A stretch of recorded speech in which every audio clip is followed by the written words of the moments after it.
Well, I want to say good afternoon because it seems like it was a pretty long morning. But good morning and welcome to the Livestock panel. My name is Paul Dolan. I am actually from California, and I'm not really a livestock guy. I'm a wine guy, and a wine grower, and I've been that way for a long time. But I have a particular interest and a particular passion about I believe that the contribution that animals can make to the planet, assuming that they're managed in a great way. And it was great to see Judith Schwartz here, who wrote the book, how I think it's something like How Cows Save the Planet, because I really think that that's a possibility. So when I talked with Woody and Michael several months ago, I offered to come out here and be part of this particular panel because I really love what these guys stand for and what they're doing. So we have a very diverse panel of young and young at heart folks here that are really passionate about what they do, and they've been very, very successful. So we've got a great group here that knows what it is that they're doing when it comes to farming or meat processing. And actually, it was a little poem I think yesterday that Elliot gave us, and I don't remember the poem. I have to kind of paraphrase it, but essentially, it suggested that you should have a target, roll up your sleeves, and get it done. And I think that that's what this group is here. They've actually got it done, that they've been successful, and they've been inspiring that way. And also, Douglas did a wonderful talk the other day on the lexicon of sustainability, which I want to suggest that these folks, and actually the panelists this morning, and so many people over the last couple of days, are really developing what the next phase of the lexicon of sustainability is going to be. And so for me, it's been fun getting to know these folks. And I have to say that as a farmer, and I am a farmer out in California, and these guys are my heroes. I mean, farming's tough, and it's really very challenging. My father-in-law was known to say, farming like no other way of life teaches man his great dependency on the supreme being. And so when you have some pretty tough harvest and some tough weather and maybe disease, you realize how challenging the choice is that you made to get into this particular business. But these folks have survived that. And actually, as an entrepreneur, and which I consider myself, and although I thought I was a serial entrepreneur, but I actually just met another one on the panel here that I didn't realize he had so many businesses, and he's a lot younger than I, so I can imagine where that's going to go in the future. But as an entrepreneur, I'm really impressed with how these guys have managed the risks, the great decisions that they've made to get to where they're going. And they've stuck with it. The stick-to-itiveness is really critical for an entrepreneur to make it. And as an investor, and I do consider myself an investor because I've gotten involved in so many businesses, what I really like about these guys, not only have they been successful and they've done it, but they've built teams and they've created sustainability inside of their business so that they can actually have that vision for the future and realize it. There's potential for realization of that future. So with that, first off, I'd like to ask Jim Richardson to come up. Oh, actually, before that, so here's a little audience participation. So how many of you are from Texas? Okay, we got something for you. And let me see, how many of you from Wisconsin? Okay, we've got something for you. How many of you from Vermont? Oh, God, there's got to be somebody from Vermont. It sort of started from over there. Okay, we've got something for you. And how about Kansas? Yeah. Hey, all right. Oh, I know who you guys are. And let me see. What did I get them all? Oh, Louisville, Kentucky. How many of you are from right here? All right, we got something for you. So I say that because these folks here are representing all of those areas, but they represent, obviously, a lot more than that. And so I ask that your listening be for them, to provide them the great listening for them to be able to tell their stories in a powerful way, and then to listen for how you can plug into them or how you can plug into the system. So is there a way that you can support their food or their activities or their farm, whether it's buying their product or finding a way to help them grow and take the next steps. So with that, Jim, I'm sorry for that false introduction. Jim Richardson, great family business down in Rockdale, Texas. I was going to say, I'm not sure what he loves most. I know he loves his family most, but we'll have to decide whether it's the farm, his customers, or his animals. Thank you.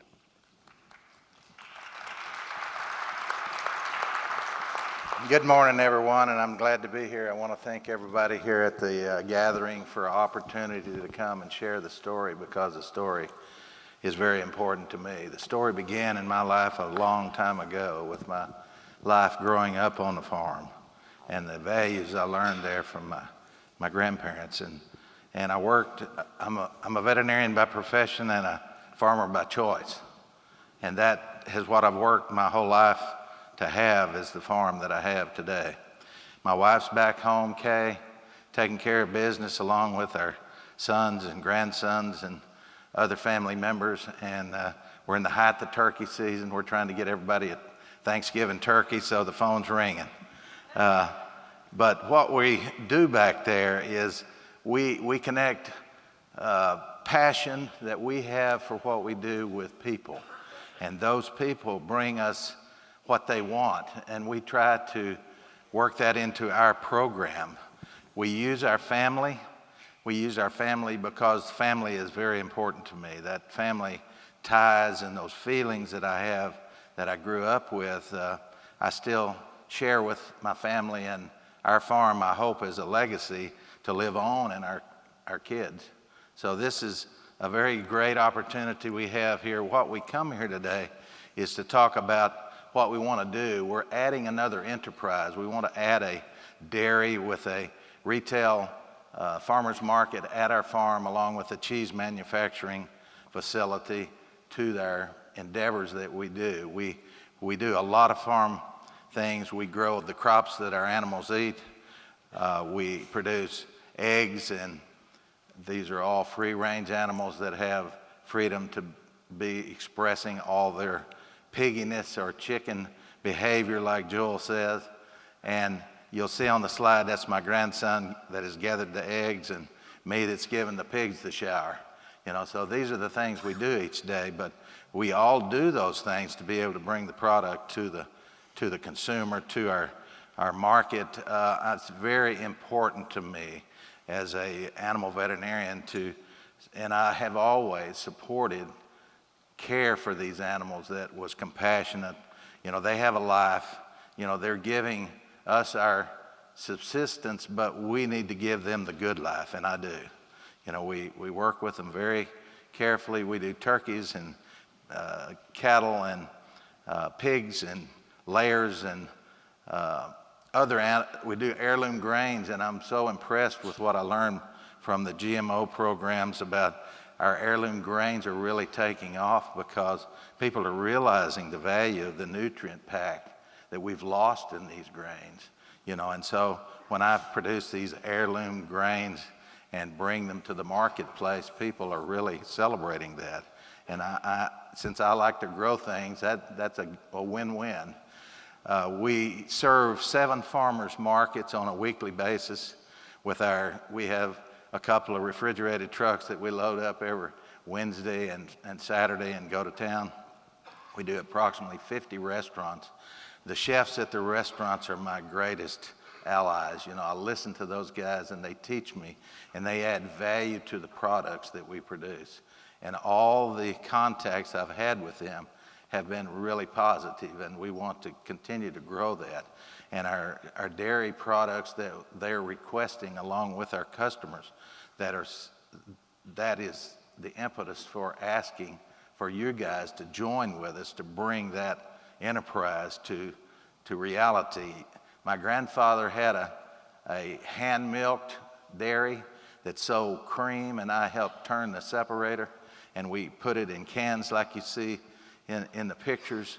We're going to be a little more modern than that, I hope. But, we use animal impact for our fields. We do mob grazing, we compost manure, and we do all our production with no chemicals. no sprays, no bought fertilizers. They're all manures, and we're enhancing the soil life. I've had this farm for close to 15 years, and the soils are getting better and better and better. They always tell me that if your neighbor doesn't think you're crazy, you're not doing anything. Well, they all think I'm crazy, but at least they come see me and look what I'm doing. This is an artist's rendition of what we're wanting to build. You know, it's a dairy. It's going to have a milking parlor and a room to store the milk in. We want to have a cheese and yogurt and butter manufacturing facility on the farm. We also want to have a storefront where we can put in all of our products, and hopefully build a co-op from those that would want to buy the dairy products, where they could online order all the rest of our products. So these are the things we want to do. Now, I've shown the kids standing out front in the school bus. The reason I have is because education is so important to me. You know, I spend every day talking with people that want to come and see where their food comes from. And we walk the farm, get out on our hands and knees and look at the earthworm castings.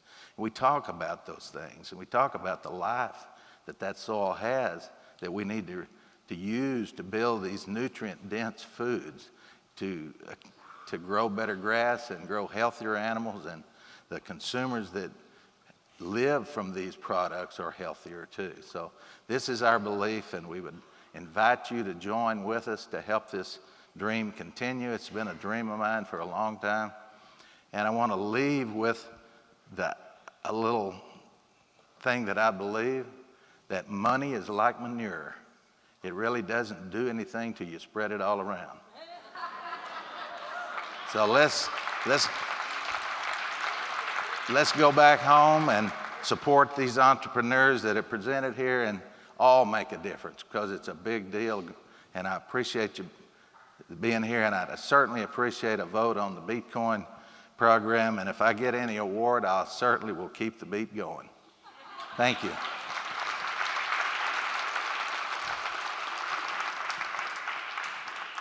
Great, thanks, Jim.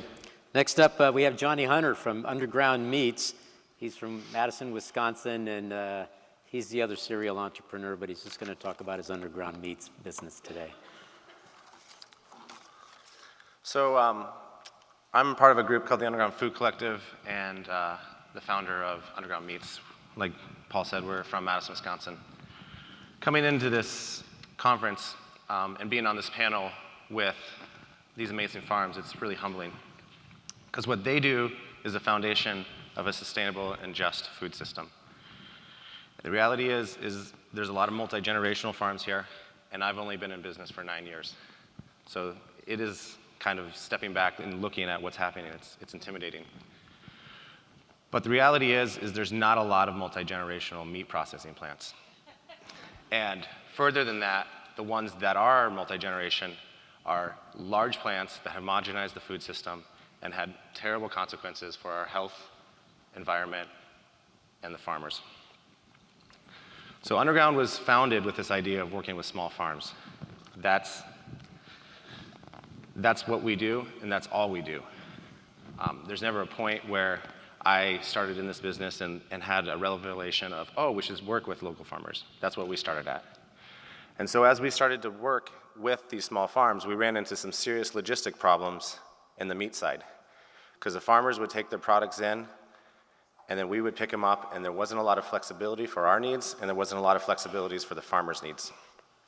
The bigger processing plants would put the needs of factory farms over the needs of the small farmers.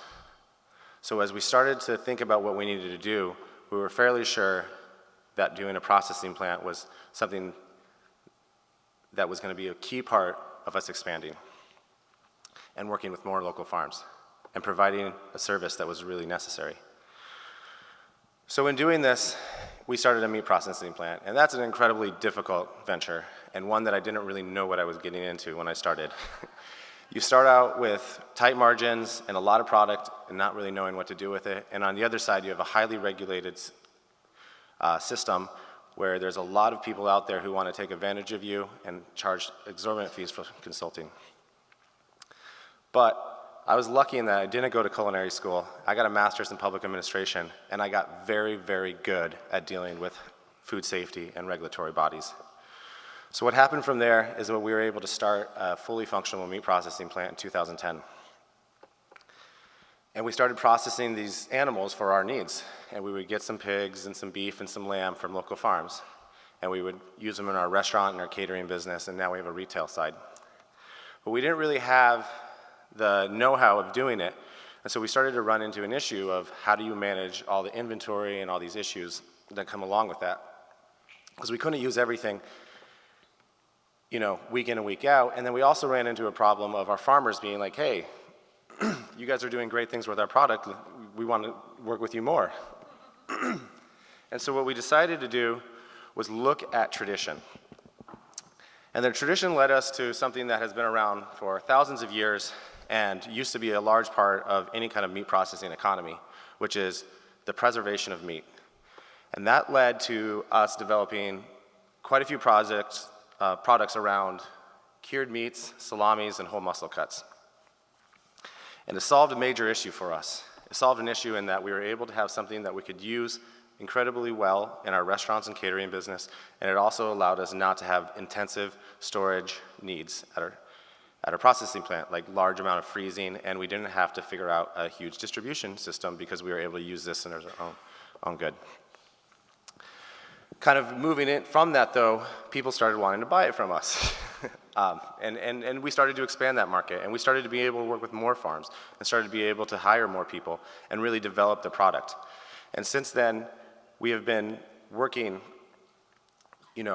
very hard to create very good products. And I think that the products we have incredible demand, and there's a lot of people who are interested in having it.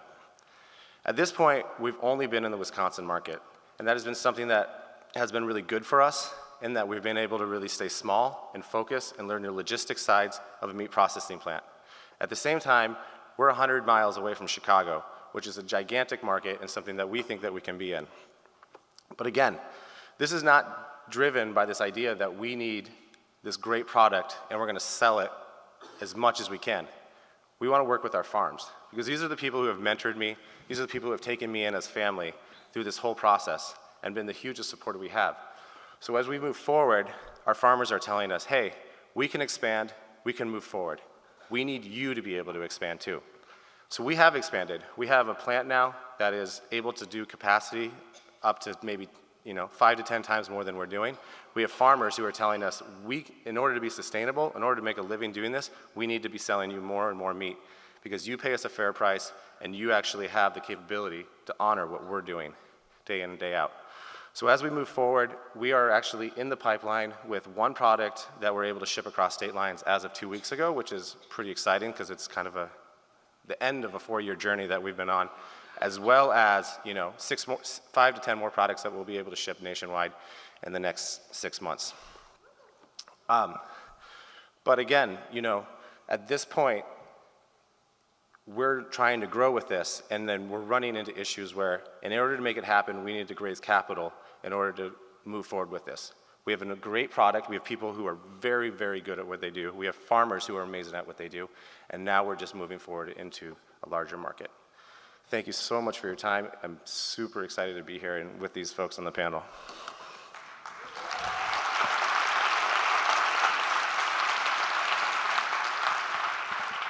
So next up, we have Chris Bailey from Vermont Smoke and Cure from Heinsberg, Vermont. And Chris has been in this business for a while and actually is gone from beyond small, beyond regional, and he's had some national sales and has a lot to offer for us. Thanks, Chris. Thanks, Paul. Hi, I'm Chris Bailey, CEO at Vermont Smoke and Cure. And we're a branded smokehouse and meat processing services provider for farmers. Our mission is nothing short of to make meat healthy again. So that's a bit of a broad statement. I'll dig into that after a quick tour of our 52-year history. It's Roland Lefebvre there on the left, who founded us back in '62 and operated as Roland & Sons through '96. And in 2006, a new entity brought to market our revised graphics and branding. and in 2009 came out with our first natural products, so raised without antibiotics, no added hormones, et cetera. In 2010, we launched our Real Sticks, which have become our kind of driving force, which is a natural, healthy, raised without antibiotics, preservative-free alternative to a Slim Jim. And that same year, we pitched at the second Slow Money National Gathering in Shelburne. And with funds raised subsequent to that, we were able to move into a new facility in May of 2012 in Heinsberg. And several of the folks that helped us get there are here today, so I want to thank them again. Our 2014 projected sales are over $11 million, and we're happy to say that we're over 75% naturally raised meats now. So our mission is to make meat healthy again. And so what does that mean? It's a pretty broad statement. And we're working to make the growing of the livestock economically healthy for farmers, environmentally healthy for the landscape that it's raised on, and physically healthy for consumers who are eating it via both the meat itself and how we're processing it. The most tangible way we do that is by our work with our local and regional farmers. And we're trying to revitalize the agricultural landscape by creating economic opportunities for them. The first way we do that is through our processing services that we offer for very small farmers that are direct marketing, CSA, farmers market, direct wholesale, and even just for a lot of folks for their own use. And we'll do over 70,000 pounds of processing for them for over 600 farmers at a total of about $1 million of carcass value. And we do this through our purchasing. Greg Finch there in the photo is the supplier for our Fives Knives brand of meat, which is non-GMO, locally raised grain, pigs out on pasture seasonally, and then also for our local and regional beef, some of which gets into the Real Sticks. Single source maple syrup, apple cider for our new low sodium bacon, and we're doing $1.5 million of purchasing there. And the second broader part of our mission is helping consumers change the world of meat, changing the market towards healthier meat. We can launch products, but if the consumers don't buy it, it doesn't happen. And so it's everybody here and everybody out there that makes all of this work. So our Smoke and Cure product line is increasingly moving towards raised without antibiotics, vegetarian fed, no added hormones. Our sodium level in bacon and ham has always been lower than just about everybody else, and now we have a low sodium per se bacon. Real Sticks have half the fat and salt of the leading snack stick, and we're super proud to say that this year we're going to do over $5 million of retail value of certified humane bacon and ham. So that's been growing for the last few years. And again, it's all about the consumers pulling it off the shelves. And we're going to continue to try and help move the needle, and we'll be moving towards organic and grass-fed meats in the coming months and years. And I noticed, kind of looking at some numbers in preparation today, we're going to ship over 7 million of the Real Sticks this year. And this growth is creating both capacity and opportunity for us to do a lot more with a really pressing opportunity and problem in Vermont. Vermont has just under 200 organic dairy farms and 12,000 dairy cows. And when those cows retire for whatever reason, they're typically being sold into the commodity market, which is a huge loss for the farmers. As you know, organic meats are worth a lot more than commodity meats, but they're not getting that margin. It's just evaporating. And the processing should be kept in Vermont as well. And so we want to change that. Both in new versions of Real Sticks, hot dogs, sausages. We have the capacity and the machinery and the smokehouses to create these products, and they'll fit right alongside our other ones. To do that, though, we need more slaughter capacity, especially with our primary partner that's just down the road from us. This is Vermont Livestock Processing. They are working with over 300 farms and in a tiny, cramped, inefficient facility. 11 folks, 340 years of experience. Talk about a brain trust in meat processing in Vermont. I think arguably, not a lot of arguably in my case, my thought, they're the best at it in the state, and they need to be in a bigger facility so they can do it a lot better. And amazingly, they are profitable in their little space. And so Vermont Livestock Processing has a capital raise underway to get them into a new facility. They need about $500,000 to close the gap. And any votes for Vermont Smoke and Cure, for the Bitcoin, are a vote for Vermont Livestock Processing. If we were to win, 100% of it goes to them. We need them to expand so that we can buy a lot of organic dairy beef in Vermont. So thanks, and glad to speak with you later about this.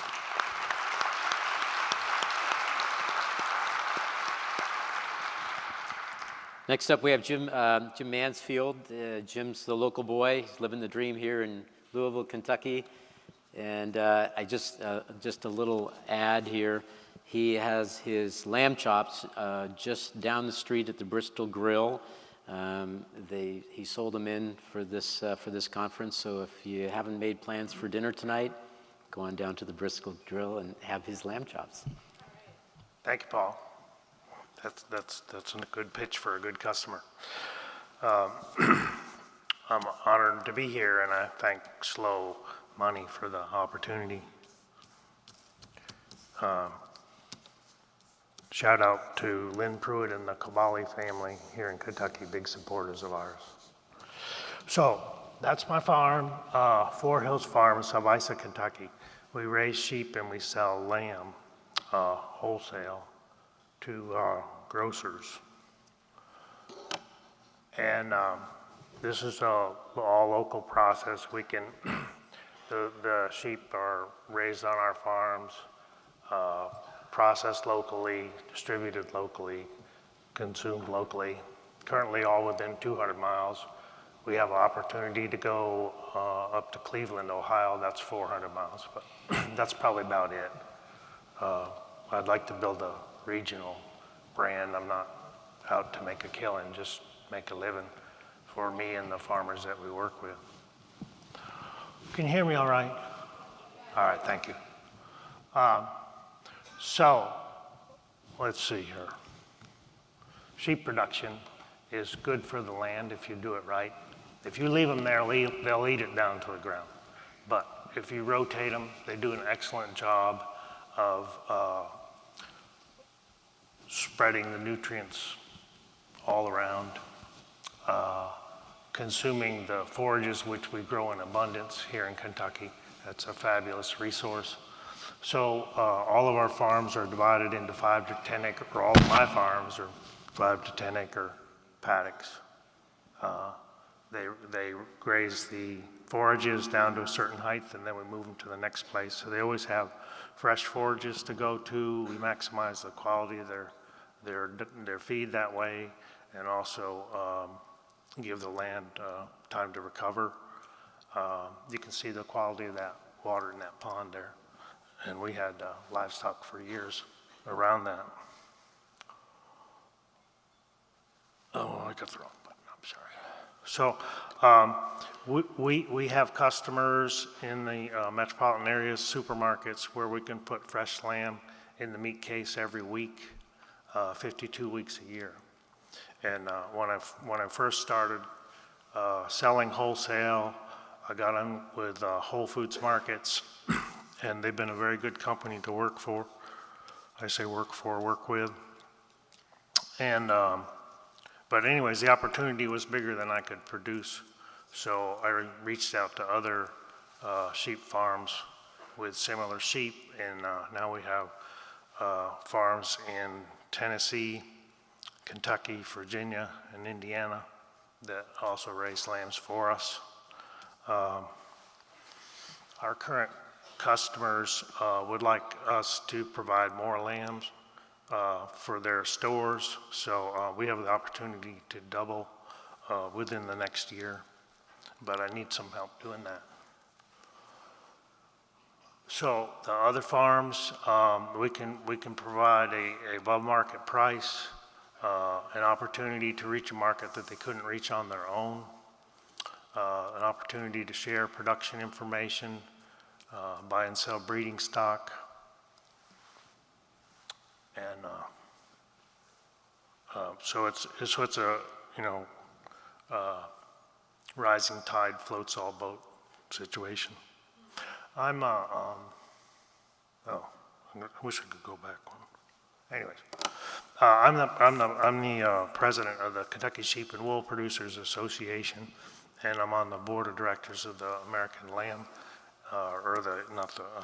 American Sheep Industry. That's our national association. I say that because the sheep industry in the United States has gone downhill in numbers for the last 20 years. 40% of Americans have never eaten lamb. At one time, Kentucky had 1.4 million sheep. We now have 42,000. And that's actually an increasing number. We're one of the few places in the country where sheep production is going up, not down. And I think there's an opportunity with these particular sheep that we raise. They're called Katahdin. They're a hair sheep breed. When it gets hot, they shed on their own, just like your dog would shed when it's hot.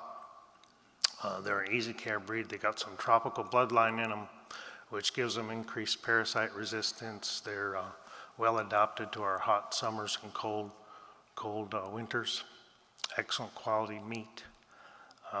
And it's now the most registered breed in the United States in terms of registration activity. It's also one of the most popular breeds in Mexico. It was developed in Maine in the 1950s. So they're phenomenal animals, right place, right time, right breed. So we have an excellent track record, 11 years production experience, 6 years wholesale sales. We have more markets than we can supply. An investment with us would increase the availability of local lamb in the mainstream supermarkets. It would benefit not just our farm, but other farms. And it would strengthen the economy, both at the farm level, there's the real thing, and at the consumer level. So we're looking for more land, more working capital, and I have an immediate need for money for breeding stock. Thank you very much.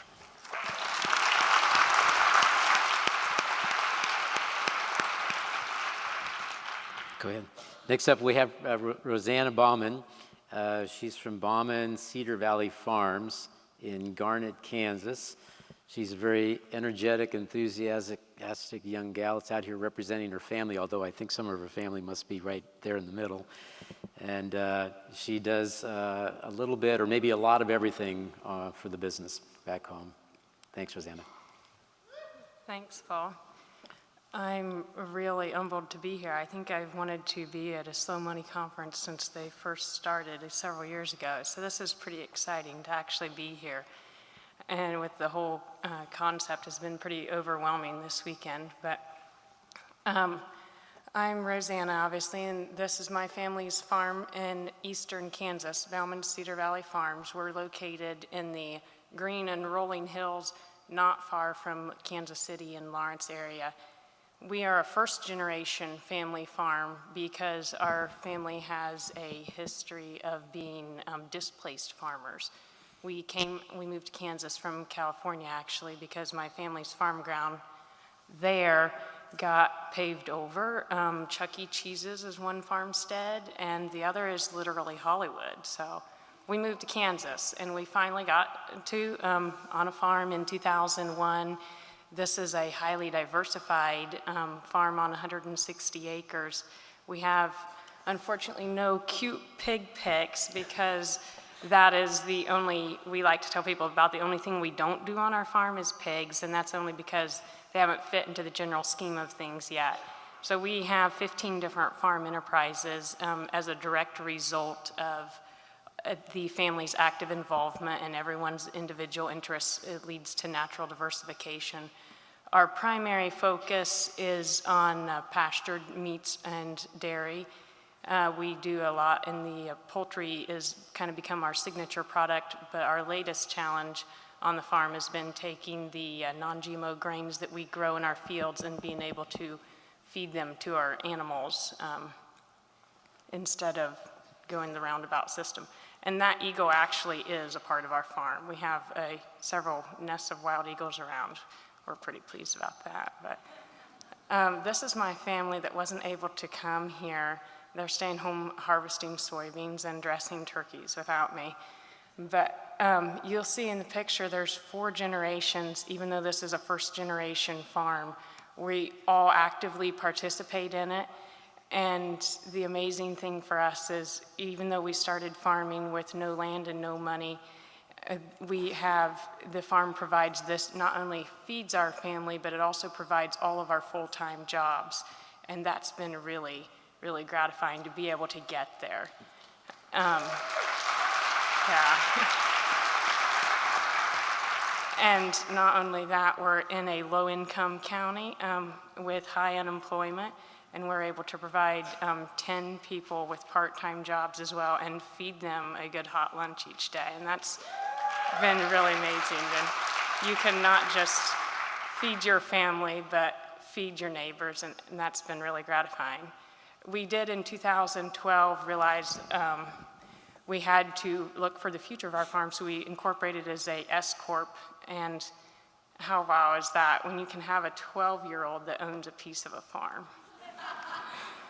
So this is, interestingly enough, to our logo. We had to update it and put an authentic banner across it because we've built our local brand enough that people don't ask for local chicken. They ask for a Bauman bird. And we had to, say this is a certified Bauman bird, So that's been a unique area. And it's not just our farm. We're not an island unto ourselves in Kansas. The local market for food there is stable and steadily growing, and we have an amazing environment that we're working within. A lot of the challenges that different local food sectors face, we're already addressing. We are tackling the food hub and the beef processing issues with feasibility studies and working groups that we're a part of. And we've already solved a major issue in the state of the lack of poultry processing. In 2007, we established our own on-farm USDA-inspected poultry plant that not only addresses our own birds, but all of our neighbors around, even from Oklahoma, Nebraska, and Missouri. So, and we have fun while we're doing it. And this year we're doing about 50,000 birds. So next week I'm going to be doing 1,000 turkeys, and I'm glad this wasn't. But we was able to do that. We dug deep, and we was able to do that out of our own pocket for a $40,000 cost with a lot of creative buying and our own labor. And that's a $250,000 building. So we have had a history of really doing a lot with a little. But as exciting as our local food system is, we have a major issue in our food supply. Consumers want non-GMO eggs and meat and dairy, and the farmers really want to be able to provide it. I'm, producing antibiotic-free pastured animals, and the little bit of grain supplement that my chickens need, I cannot find or access local grains because there's no miller. So, somebody needs to do it, and so we said, all righty.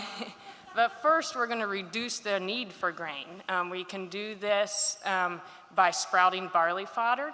That not only can replace 100% of a sheep or cow's diet, grain diet, but it replaces 80% of a chicken's grain consumption while also providing a more nutrient-dense food than what they had previously. But we still need some grain. After 10 years, we finally got the access to the land, the storage, and the milling equipment that we need to begin. Obviously, we need a little capital to get up and going. And then there's another problem too of, do we just keep this for a competitive advantage, you know? No, like Judy Wicks said yesterday, it's not just a sustainable business. You can't have that. You need a sustainable system. So we're going to share it, you know, and to do that,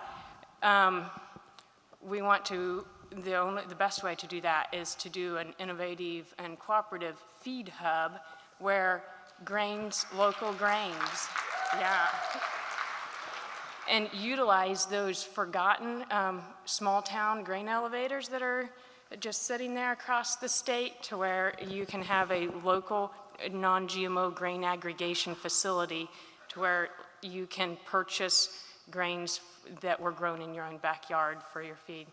And this is the most exciting thing about this, I think, is that it's actually doable now. There's been historically, obviously, a lot of challenges to producing non-GMO grain and not getting them tainted by a neighboring farmer's fields that has year-round up-ready ones.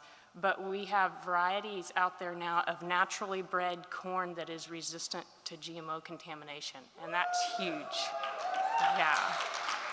So, I mean, it's like Elliot Coleman said yesterday. He had a really good question he asked, and we have a good question we're asking from Kansas, is what if there was a bag of GMO seed corn that nobody bought? So we're providing farmers with an alternative market, a chance to not ship their grain. They can see where it goes. They can use it to feed their neighbors and their neighbors' chickens and livestock, and get to see the whole full circle there. So it's something that's a food shed essential. It's financially viable. We have multiple stages, but the main point is we didn't get where we're at as farmers without a series of miracles. And the potential in Kansas is astounding. And we've discovered something in the 13 years that we've been farming, that we can not only change the world around us, we can feed them too. So,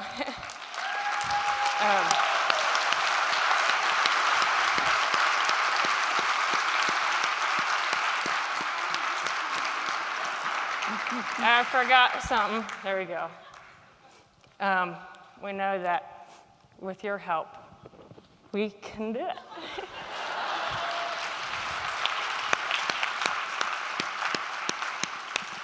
Thanks, Rosanna. That was beautiful.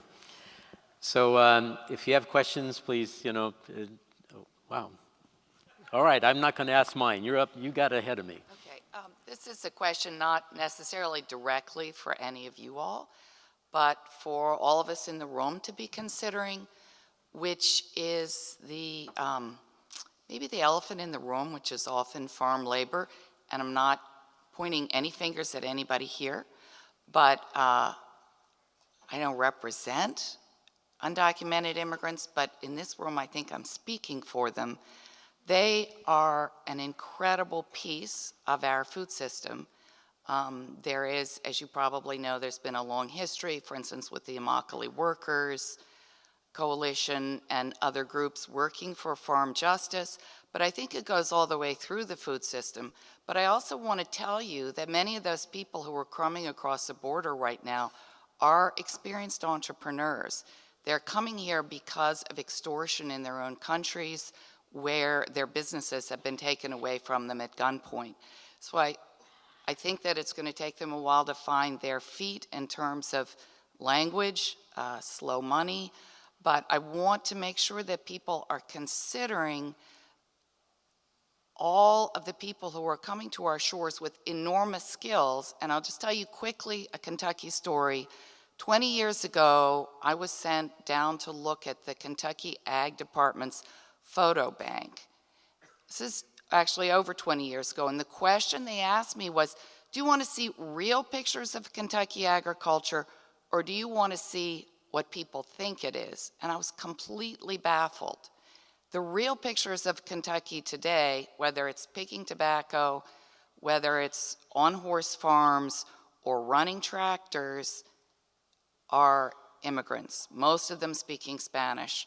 And I really think that it's important for us to be valuing the people that are contributing to our food chain.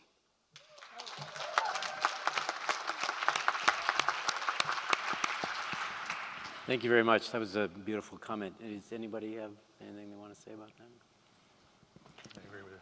I'll just acknowledge it and say thanks for presencing it for us. Appreciate that. Hi, my name is Jackie Smith, and I have really a statement for Rosanna. Is that right, Rosanna? Okay. I have purchased chicken from you before. I don't know if you remember this. I am a farmer, too, with Green Dirt Farm, and we have primarily grass-fed sheep milk. We produce primarily grass-fed sheep milk and make it into farmstead cheeses. But I still buy grain, about 25 tons of grain. I'm getting ready to go into contract with a company in Iowa. So if you can build this non-GMO milling company, I will be your first customer. So I just wanted to tell you that.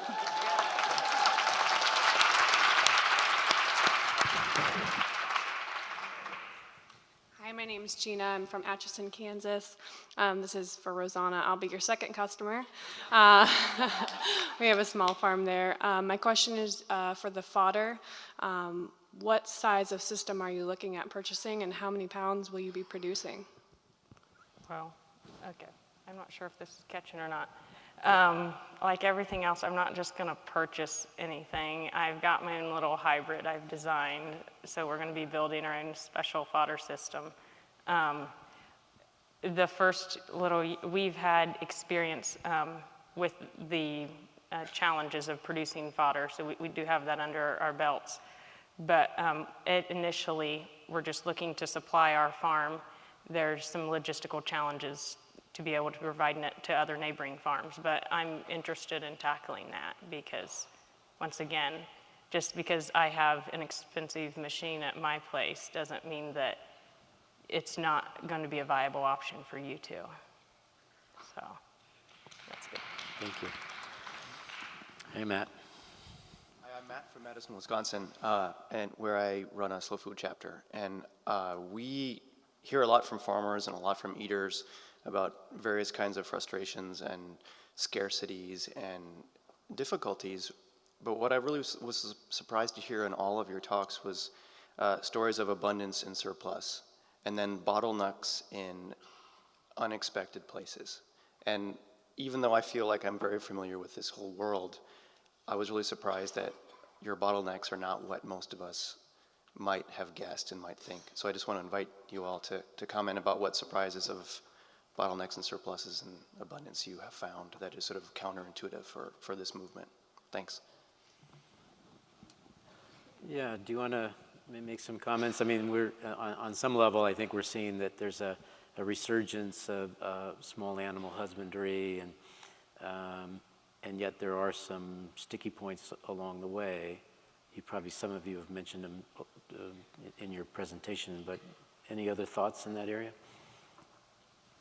I've found that I can borrow money on the farm production side, but I haven't found money for the marketing side, for cash flow and for operating and the marketing middle functions. Maybe they're out there, I haven't found them. So the banks see that there's collateral, I suppose, from the production side? Through the farm credit system, Yes. you can get money for farm activities, but the marketing part is more difficult. Okay, so that longer-term vision investment's not available. Marketing. They say if it's not production, we're not loaning money for it. Got it. Okay. Rosanna? I'd have to say that the bottlenecks keep changing as the market evolves. So, at one time, the bottleneck may have been market access, and you get that, and then you find that it's something with processing or distribution. And so, that sometimes you just stumble across a new bottleneck as your market evolves, it seems like. So that's probably part of the different marketing stages or the different food shed locales that we're in is probably why each of us has a little bit different bottleneck, I guess. Particularly when you're relying on your own food shed for availability of resources. Yeah. Probably a little trickier. And yes, go ahead, Chris. We see locally and regionally slaughter being an issue. Starting to work with some lamb producers over in Maine that are also supplying Whole Foods, having great demand, and they're coming from Maine to Vermont to get their lamb slaughtered. So I think that happens in a lot of other areas as well. Yeah. Yeah. Johnny, were you going to say something? I found that I found the same thing as Rosanna about the poultry.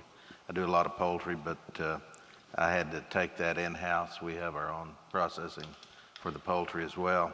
We have only one really, a local processor for the cattle and the hogs, and I don't know what I would do if he left or he got too old or whatever.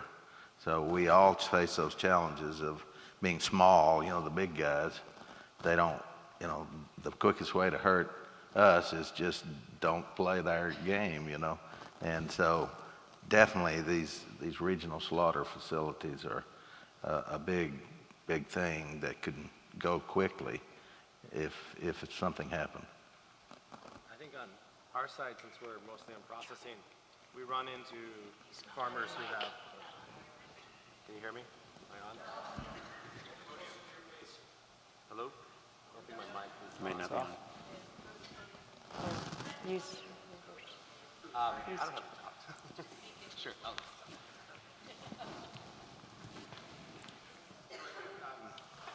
Great.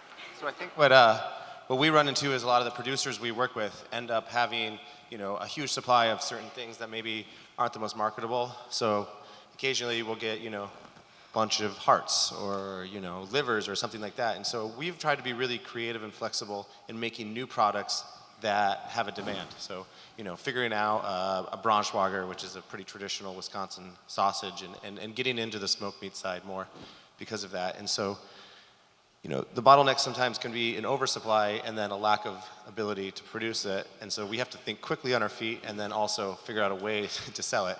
And luckily, we've been pretty successful with that, but that process still is, time intensive, and there's not a lot of, capital that's available for you to be like, well, I think I can make, a few tons of Braunschweiger with this.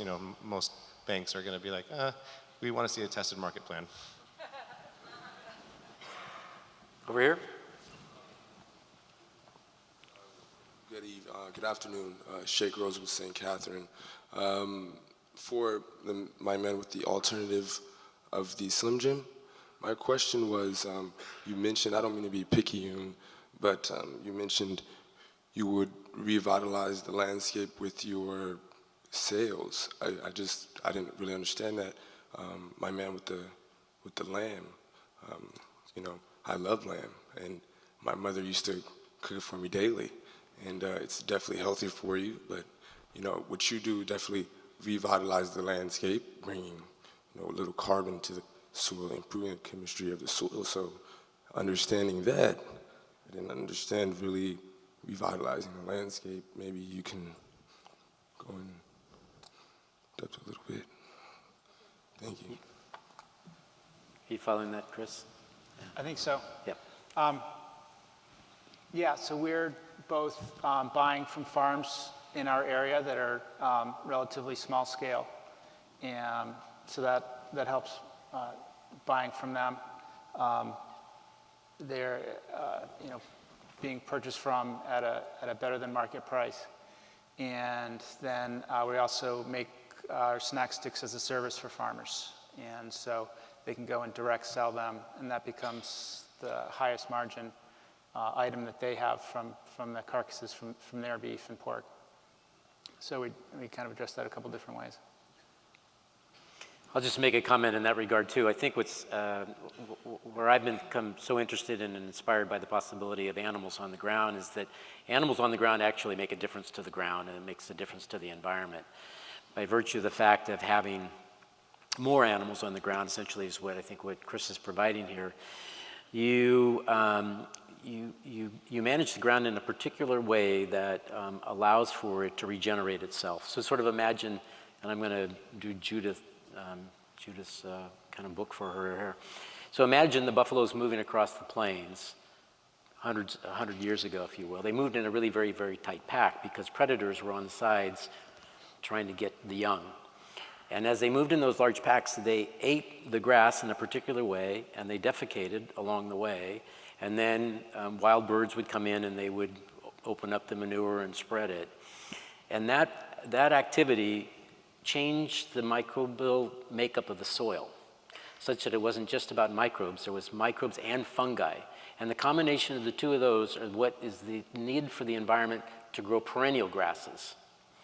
So when we take the animals off the ground, what happens is what takes over, not the perennials, what takes over are the annual grasses, and that's what we have across the country. And so the big opportunity is by using that conceptual framework of the buffalo moving across, we can do the same thing on our own farms by creating small paddocks so that the animals are on there for a period of time such that they can have that impact, so that the manure is moved into the ground. By virtue of that, you increase the organic matter in the soil, so now you're creating more water holding capacity.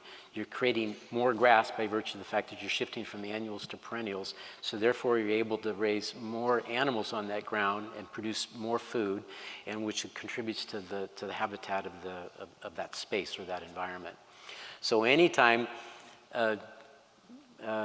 we can sell more animals and we can bring animals back into the system, I think we start to bring health back into the system. And somewhere along the way, I think we lost our way by this belief that animals aren't good for us, that meat's not good for us. And we know that there's this transition to grass-fed, which moves it, somebody said earlier yesterday, I think, from omega-6s to omega-3s, which are actually healthier for us. So there's all these interesting paradigm shifts that we didn't know, or unintended results, if you will, and new surprises that we're starting to see. And there's some amazing contributions as a result of this type of farming. Yes? All that from a grape guy, huh? I was interested to hear some of the challenges and then solutions that you guys have faced in your endeavors with your entrepreneurial aspects, just dealing with people, kind of some of the challenges and the solutions that you found have worked for you. I'd be interested to hear maybe from one or two of you about that. Okay, let's take it from the people side, because you've had a lot of challenges along the way, but how about the people side? I think one of the major challenges that we had was on the food safety side, because the food safety community is not a sharing community. So if you have a meat plant that has certain food safety plans, they're not really out there to help other people. They use food safety as an industry secret and a competitive advantage, which is really backwards to me, because I think people not getting sick should be a value that we all have. And so that what we started to go back through, and this helped because I was able to dig through a lot of regulatory languages and academic journals, is creating food safety plans that we could then share with other people. So our plant has actually been a leader in this, in that not only do we share our HACCP plans or food safety plans with other plants, we actually bring other people in from other plants to look at us. And we've seen 3 other plants use our food safety plans. We have 9 restaurants around the country who have started doing more meat processing because of that. And then we also work with a lot of retail shops who have looked at us. So instead of using food safety as a way that we can have a competitive advantage, we're trying to use it as a way to benefit the community as a whole. And that's a huge struggle. I get kind of lambasted in the meat processing community for sharing this information, because they're like, oh, people are going to get sick because they're going to copy your plan, they're not going to understand it, stuff like that. But really what they're doing is just trying to hold on to information. Great. Nice. Anybody else want to make a comment? I mean, food safety has been a challenge for us as a farmer to wrap I'm a HACCP writer for our farm, and I would probably echo that. It's not something that farmers really spend a lot of time thinking about, and it took me a little bit to wrap my mind about the whole different way of thinking that they do. But from a people standpoint, and I'm not sure if he was exactly meaning employees necessarily, but that's always a challenge for farms as we grow, because sometimes you can't provide full-time jobs for everyone. So we've used good food and good cooking as a big lure for employees. So that's been our biggest way to recruit, I think. It's sort of an unfair advantage, I think so. Well, good. Well, thank you all very much for your listening, and consider these folks for your Bitcoin votes.